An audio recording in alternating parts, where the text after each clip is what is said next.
ಅದನ್ನು ನಿರೂಪಣೆ ಮಾಡಿದ ಸಾಲು.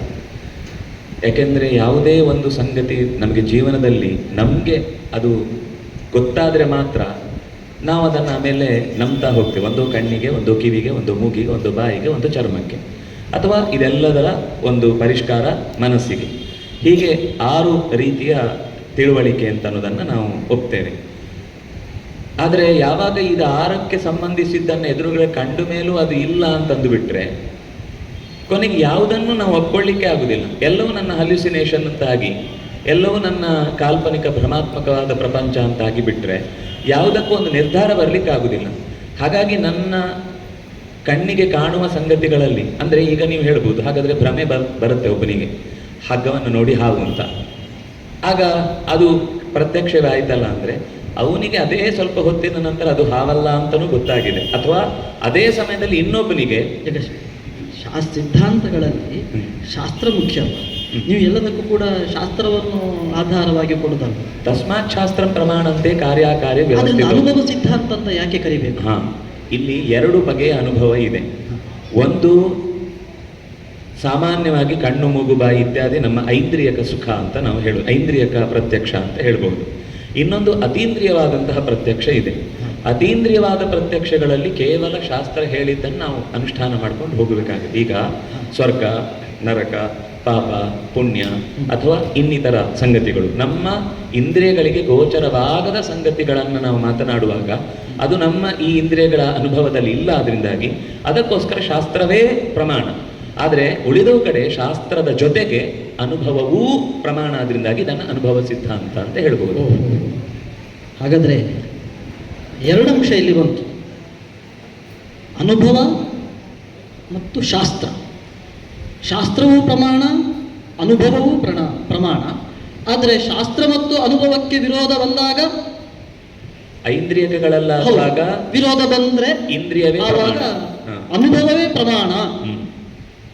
ಆವಾಗ ಶಾಸ್ತ್ರದ ವಿರೋಧ ಬಂದರೆ ಶಾಸ್ತ್ರಕ್ಕೆ ಬೇರೆ ಅರ್ಥವನ್ನು ಹೇಳಬೇಕು ಹೊರತು ಪ್ರತ್ಯಕ್ಷವನ್ನು ಸುಳ್ಳು ಅಂತ ಹೇಳುವ ಹಾಗಿಲ್ಲ. ವನ್ನಿರನುಷ್ಣಃ, ಬೆಂಕಿ ತಣ್ಣಗಿದೆ. ಸರ್, ತಾವು ಭೌತಶಾಸ್ತ್ರದಲ್ಲಿ ಸಹ ಬಹಳ ಅಧ್ಯಯನ ಮಾಡಿದ್ದೀರಿ. ಈಗ ಕೃಷ್ಣರಾಜಾಚಾರ್ಯರು ಮಧ್ವ ಸಿದ್ಧಾಂತದ ಪ್ರಕಾರ ಒಂದು ಪ್ರಮೇಯವನ್ನು ಹೇಳಿದರು. ಅನುಭವಕ್ಕೆ ಅನುಗುಣವಾಗಿ ಶಾಸ್ತ್ರವನ್ನು ನಡೆಸಿಕೊಳ್ಳಬೇಕು ಐಂದ್ರಿಕ ವಿಷಯದಲ್ಲಿ ಅಂತ.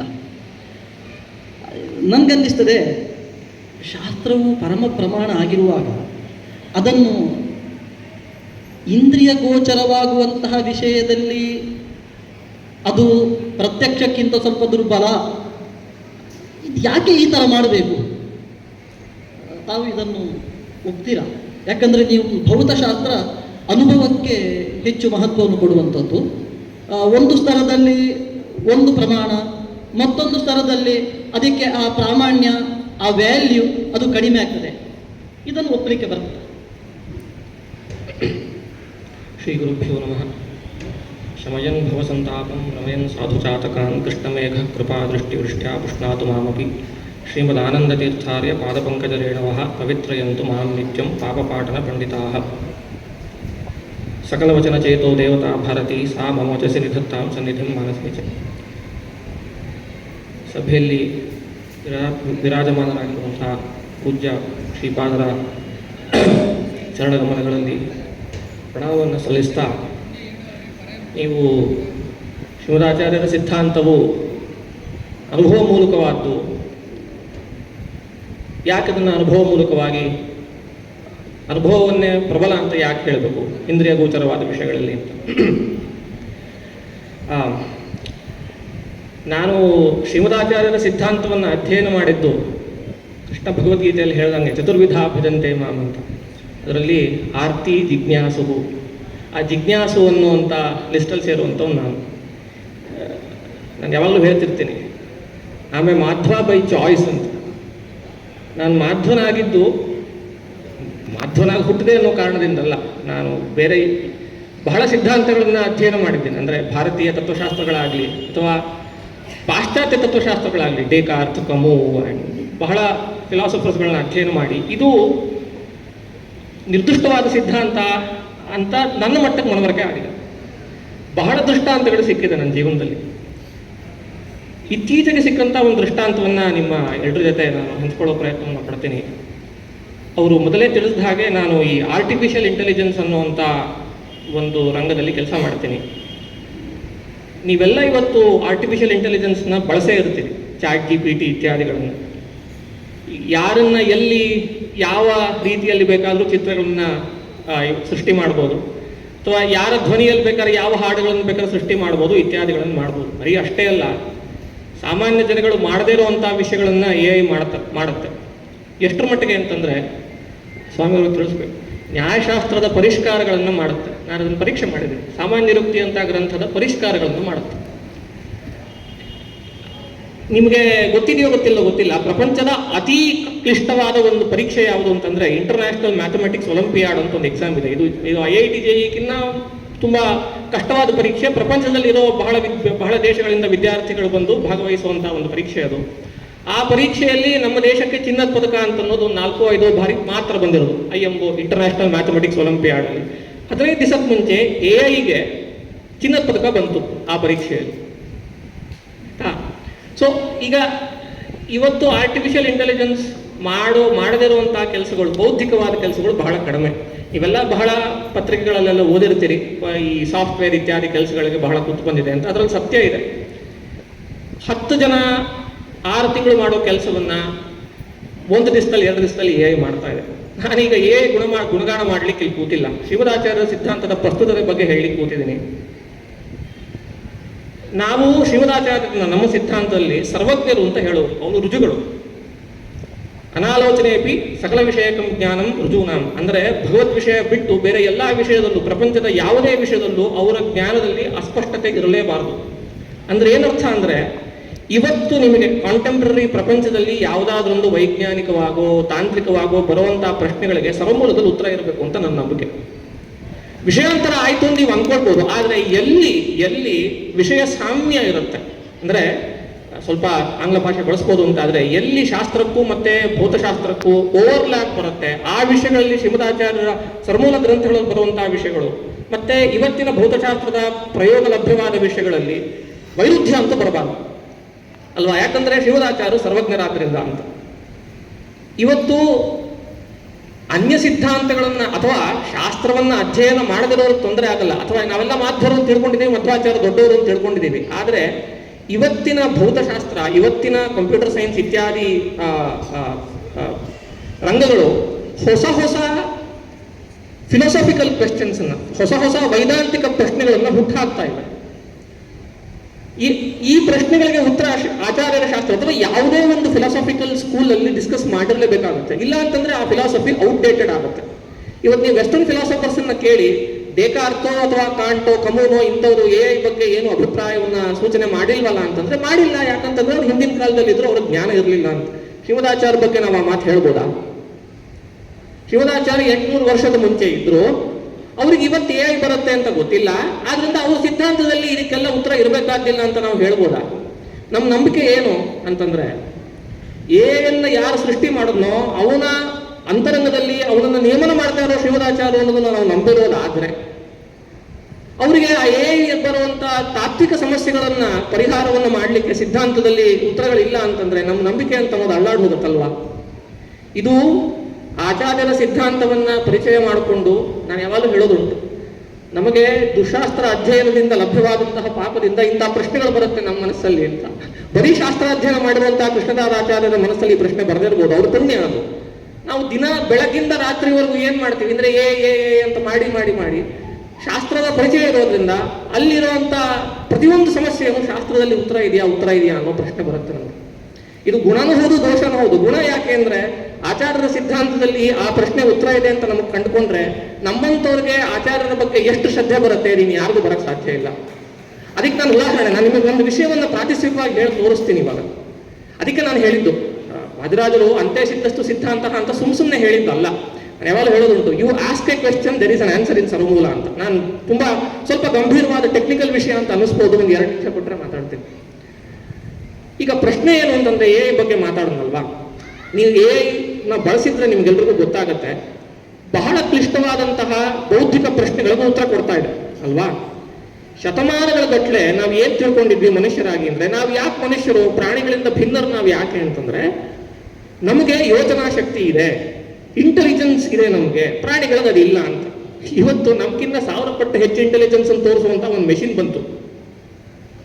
ಆದ್ರಿಂದ ಶ್ರೀಮದಾಚಾರ್ಯರ ಮೂಲಭೂತ ಸಿದ್ಧಾಂತವಾದಂತಹ ಪಂಚಭೇದದಲ್ಲಿ ಒಂದಾದಂತಹ ಜೀವಜಡ ಭೇದ ಅಂತ ಅನ್ನೋದು ಎಲ್ಲುಳಿತು. ಸ್ವಲ್ಪ ಟೆಕ್ನಿಕಲಿ ಹೇಳಬೇಕು ಅಂತಂದ್ರೆ, ಚೈತನ್ಯ ಅಂದ್ರೆ ಜ್ಞಾನವತ್ವ, ಜ್ಞಾನ ಇರುವಿಕೆ ಅಂತನ್ನೋದು ಇದು ಬರೀ ಚೇತನರ ಧರ್ಮ ಮಾತ್ರ ಅಂತ ಹೇಳಿರುವಂತಹ ಪ್ರಪಂಚದ ಎಲ್ಲಾ ಫಿಲಾಸಫರ್ಗಳು ಹೇಳಿರುವಂತಹ ವಿಷಯಕ್ಕೆ ಏನಾಯ್ತು? ಚೇತನದ ಜಡ ಜ್ಞಾನ ಬಂತಲ್ಲ ಇವತ್ತು ಅನ್ನೋ ಪ್ರಶ್ನೆ. ಈ ಪ್ರಶ್ನೆಗೆ ನೀವು 4-6 ಸಿದ್ಧಾಂತಗಳನ್ನು ನೋಡಿ, ಭಾರತೀಯ ಸಿದ್ಧಾಂತಗಳನ್ನು ನೋಡಿ ಅಥವಾ ಪಾಶ್ಚಾತ್ಯ ಸಿದ್ಧಾಂತಗಳನ್ನು ನೋಡಿ.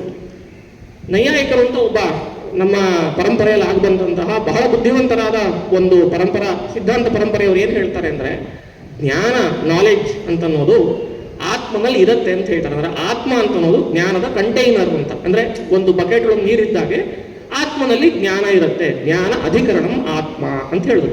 ಬಹಳ ಜನ ಸಿದ್ಧಾಂತಿಗಳು ಇದನ್ನೇ ಹೇಳಿದ್ರು. ವೆಸ್ಟರ್ನ್ ಫಿಲಾಸಫರ್ಸು ಇಂಥದ್ದೇ ಮಾತಾಡಿದ್ರು. ಆದರೆ ಶ್ರೀಮದಾಚಾರ್ಯರು ವಿಶ್ವತತ್ವನಿರ್ಣಯ ಅನ್ನೋ ಅವ್ರ ಗ್ರಂಥದಲ್ಲಿ ಜೀವನ ಲಕ್ಷಣವನ್ನು ಹೇಳ್ತಾರೆ.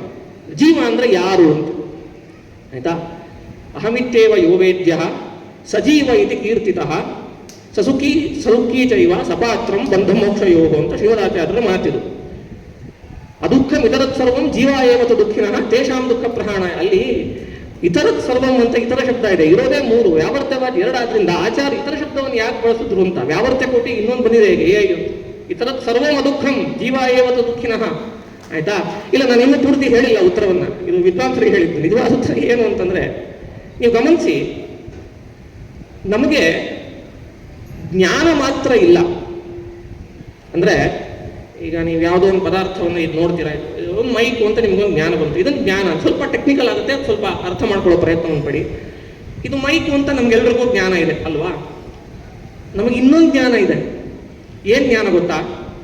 ನನಗೆ ಮೈಕು ಅನ್ನೋ ಜ್ಞಾನ ಇದೆ ಅಂತ ಒಂದು ಜ್ಞಾನ ಇದೆ. ಅರ್ಥ ಆಗತ್ತಾ? ಅಂದ್ರೆ ಇದು ಮೈಕು ಅಂತ ಒಂದು ಜ್ಞಾನ, ಇದು ಮೈಕು ಅಂತ ನನಗೆ ಗೊತ್ತಿದೆ ಅಂತ ಇನ್ನೊಂದು ಜ್ಞಾನ. ಆಯ್ತಾ? ಇನ್ನೊಂದೇನು, ಏನಾದ್ರೂ ಒಂದು ಸ್ವೀಟು ಇತ್ಯಾದಿಗಳನ್ನು ತಿಂದ್ರೆ ನನಗೆ ಸುಖ ಆಯ್ತು. ಆದ್ರೆ ಎಂದಾದ್ರೂ ನಿಮಗೆ ನನಗೆ ಸುಖ ಆಯ್ತೋ ಇಲ್ಲ ಅನ್ನೋ ಸಂಶಯ ಬಂದಿದೆಯಾ? ಶ್ರೀಮದಾಚಾರ್ಯರು ಅನುವ್ಯಾಖ್ಯಾನದ ಒಂದು ಮಾತು ಹೇಳ್ತಾರೆ, ನಹಿ ಕಶ್ಚಿತ್ ಸುಖಾದ್ಯೇಷು ಸಂಶಯಂ ಕುರುತೆ ಜನಃ ನಚ ಅಖಿಲಮಾನಾನಿ ನಿಶ್ಚಿನೋತ್ಯ ಕೆಲವು ಜನಃ. ತಾತ್ಪರ್ಯ ಏನು ಅಂತಂದ್ರೆ, ವಾಟ್ ಡಿಫೈನ್ಸ್ ಚೈತನ್ಯ, ಜೀವನನ್ನ ಡಿಫೈನ್ ಮಾಡೋದು ಯಾವುದು ಅಂತಂದ್ರೆ ಜ್ಞಾನ ಅಲ್ಲ, ಜ್ಞಾನದ ಜ್ಞಾನ. ಇದನ್ನ ಶ್ರೀಮದಾಚಾರ್ಯರು ಅನುವ್ಯವಸಾಯ ಅನ್ನೋ ಶಬ್ದದಿಂದ ಕರೀತಾರೆ. ಆಯ್ತಾ? ಇವತ್ತು ಕಾಂಟೆಂಪರರಿ ಫಿಲಾಸಫರ್ಸು ಅಂದ್ರೆ ಇವತ್ತಿರುವಂತಹ ಫಿಲಾಸಫರ್ಸು ಮೆಷಿನ್ಗಳ ಚೈತನ್ಯ ಬಂತಲ್ಲ ಅನ್ನೋ ಪ್ರಶ್ನೆಯನ್ನು ಕೇಳ್ಕೊಂಡವ್ರು ಕೂಡ ಉತ್ತರ ಏನು ಅಂದ್ರೆ, machine has conscience but it does not have meta conscience ಅಂತ ಒಂದು ಶಬ್ದ ಮಾತಾಡ್ತಾರೆ. ಮೆಟಾ ಕಾನ್ಶಿಯನ್ಸ್ ಶಬ್ದಕ್ಕೆ ಏನು ಅಂತಂದ್ರೆ ಜ್ಞಾನ ವಿಷಯಕ ಜ್ಞಾನ ಅನುವ್ಯವಸಾಯ ಅಂತ ಅರ್ಥ. ಇದು ಶ್ರೀಮದಾಚಾರ್ಯರ ಸರ್ಮೂಲ ಗ್ರಂಥದಲ್ಲಿ ಇದೆ ಈ ವಿಷಯ. ಆಯ್ತಾ? ಇದು ಅವರು ನೀವು ಅನುಭವ ಸಿದ್ಧಾಂತ ಅಂತ ಪ್ರಶ್ನೆ ಕೇಳಿದ್ರಲ್ಲ, ಅದುಃಖಂ ಇತರತ್ ಸರ್ವಂ ಜೀವ ಏವತು ದುಃಖಿನಃ ತೇಷಾಂ ದುಃಖ ಪ್ರಹಾಣಾಯ ಸುತರೇಶ ಪ್ರವರ್ತತೆ. ನೀವು ಏನೇ ಮಾಡಿ ಇನ್ನೇನಾದ್ರೂ ಮಾಡಿ ಏನೋ ಇಷ್ಟೆಲ್ಲ ನಾವು ಇಂಜಿನಿಯರಿಂಗ್ ಅಡ್ವಾನ್ಸಸ್ ಅನ್ನು ಮಾಡಿದೀವಲ್ಲ, ಎಲ್ಲ ಏನಕ್ಕೋಸ್ಕರ ಮಾಡಿದ್ವಿ? ಅವ್ರು ಹೇಳಿದಾಗೆ ಅಂತದೋಗತ್ವ ಸುಖಮಯ ಮೇಸ್ಯ ದುಃಖ ಮನಾಗಪಿ ಮಾಭೂತ್. ನಮಗಿರುವಂತಹ ದುಃಖವನ್ನು ಪರಿಹಾರ ಮಾಡೋಕ್ಕೋಸ್ಕರ ಅಲ್ವಾ? ಏಗೆ ಸುಖ ಇಲ್ಲ, ದುಃಖ ಇಲ್ಲ. ನೀವು ಪ್ರಯೋಗ ಮಾಡಿ ನೋಡಿ, ನಾವು ತಮಾಷೆಗೆ ಹೇಳೋದುಂಟು, ನೀವು 1000 ಸಲ ಬೈರಿ ಎಐನ ಬೇಜಾರೇ ಮಾಡ್ಕೊಳ್ಳಲ್ಲ ಅದು. ಮತ್ತೆ ಅದೇ ಉತ್ತರವನ್ನ 10,000 ಸಲ ಬೇರೆ ಬೇರೆ ತರ ಕೊಡುತ್ತೆ, ಒಂದ್ಸಲಿನೂ ಬೇಜಾರು ಮಾಡ್ಕೊಳ್ಳಲ್ಲ. ಈ ಕೆಲಸವನ್ನ ನಿಮ್ಮ ಪತಿ ಪತ್ನಿಯರ ಜೊತೆ ಮಾಡಿ ನೋಡಿ, ಗೊತ್ತಾಗತ್ತೆ ಏನು ಅಂತ. ಗೃಹಸ್ಥರು ಎಲ್ರಿಗೂ ಗೊತ್ತಾಗುತ್ತೆ. 2ನೇ ಸಲದಲ್ಲೇ ನಮಗೆ ಅದು ಬಹಳ. ಯಾಕೆ ಅಂತಂದ್ರೆ ಸುಖ ದುಃಖ ಅಂತನ್ನೋದು ಒಬ್ಬ ಜೀವನ ಫಂಡಮೆಂಟಲ್ ಆದ ಮೂಲಭೂತವಾದ ವಿಷಯ. ಸೊ ಸಿದ್ಧಾಂತವನ್ನು ಕಟ್ಟೋರು